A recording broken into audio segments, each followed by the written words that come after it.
makanan yang pada orang penderita gagal ginjal harus diwaspadai. Yang pertama, karena dia hipoalbumin, maka perlu protein. Tapi perlu saya ingatkan, tidak semua protein aman pada orang yang gagal ginjal. Protein-protein tertentu malah menyebabkan walaupun albuminnya bagus, tapi uriumnya naik. Kreatin ini jadi naik juga. Karena urium itu kan dihasilkan dari pemecahan protein. Maka itu ada beberapa protein yang aman sebenarnya. Protein apa yang aman? Ikan gabus. Jadi orang penderita gagal ginjal wajib konsumsi ikan gabus.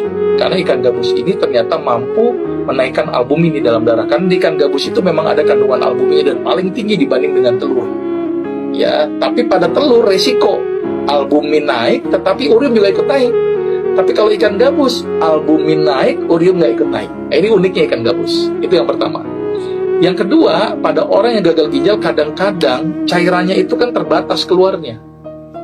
Ya, karena bermasalah itu saringan di ginjalnya. Maka itu kenapa pada orang yang ginjal harus dibatasi minumnya. Gak bisa sembarangan minum banyak pada orang yang gagal ginjal. Harus distakar tuh, yang keluar sama yang masuk. Karena kalau yang masuk lebih banyak daripada yang keluar, bengkak. Jadi minum diatur. Terus kemudian pada orang gagal ginjal cenderung lebih mudah terjadi peningkatan asam urat. Karena gak bisa kebuang lewat kencing.